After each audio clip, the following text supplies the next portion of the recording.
Crônicas do Amanhecer. Por Feijão, Centro Espírita Allan Kardec de Balneário Gaivota. Balneário Gaivota, 17 de maio de 2025. Ex-mulher de Bill Gates usou essa única palavra para descrever seu divórcio com o bilionário, que ocorreu após traições. Parte 4.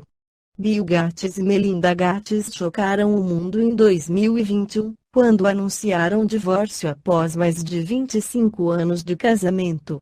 Depois de um longo período em silêncio, ela parece disposta a abrir o jogo sobre o que aconteceu. Em recente entrevista exclusiva à revista People, a ex-esposa do famoso bilionário americano usou uma palavra para descrever o processo de divórcio: extenuante. E para quem quer saber mais do que um simples adjetivo, Melinda prepara o lançamento do livro The Next Day, que chega às livrarias do mundo todo no próximo dia 15. A cientista de computação admite que o fim do casamento continua doloroso até hoje e deve falar de forma bem honesta sobre o assunto na obra. Era importante para mim ser real. Espero que possa ser útil para outra pessoa, disse ela. Melinda afirma que seu casamento teve períodos difíceis, como acontece com qualquer outro casal.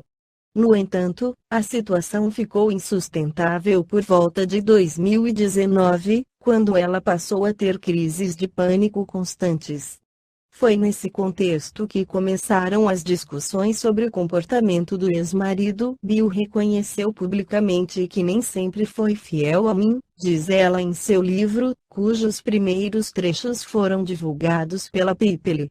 A filantropa disse que finalmente percebeu que seu casamento havia acabado quando teve um sonho em que estava com o marido e os 3 filhos na beira de um penhasco, enquanto caía no vazio. Por mais dramático que pareça, eu sabia, naquele momento, que teria que tomar uma decisão e que teria que fazê-la sozinha, diz Melinda. A separação do casal foi anunciada publicamente em abril de 2021, cerca de 1 ano e 2 meses depois de Melinda tomar a decisão.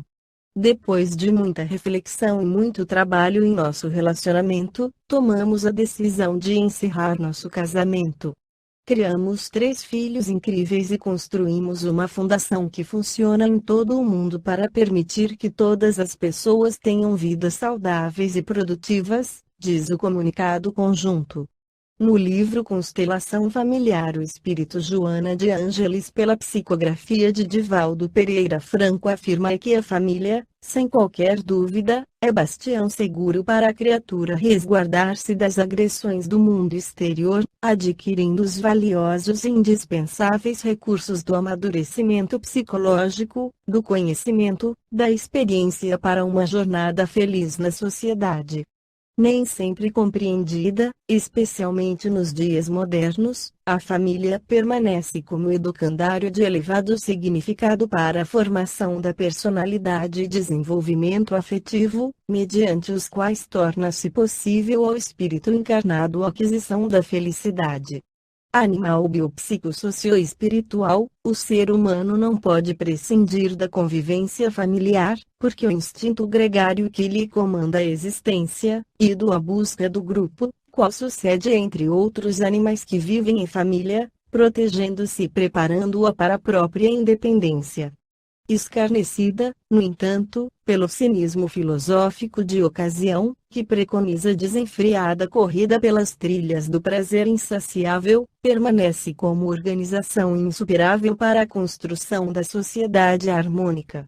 Examinada pela ótica distorcida daqueles que não experimentaram o convívio saudável no lar, acusam-na de ser responsável pelos conflitos que os assaltam.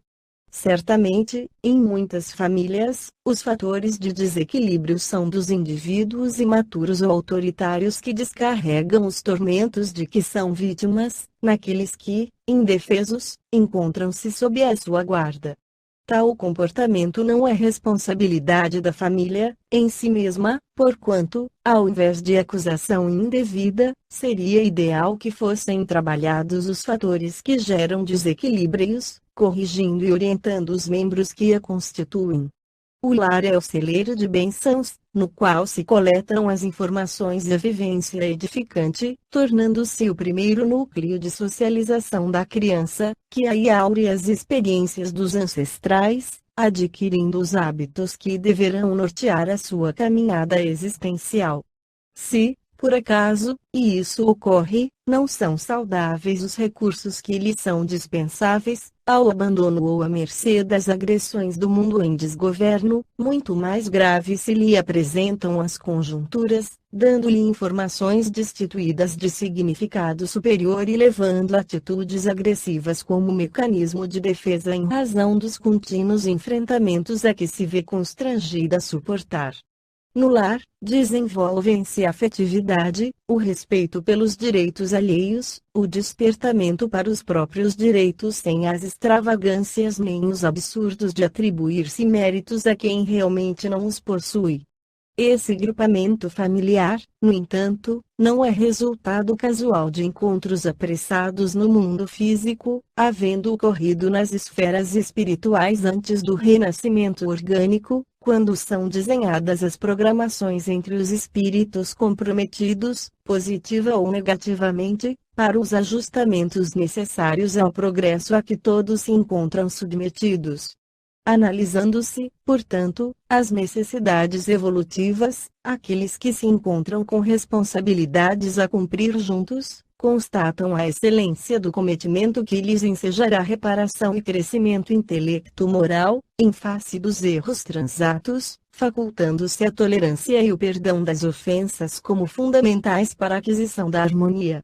Nada obstante, quando ocorre a reencarnação, em face dos impulsos ancestrais que predominam em sua natureza animal, enquanto aguarda aquele espírito com o qual deverá edificar a família, compromete-se, por precipitação e indisciplina moral, com o primeiro ser que defronta e nele desperta os impulsos que favorecem as sensações fortes, terminando em lamentável fracasso.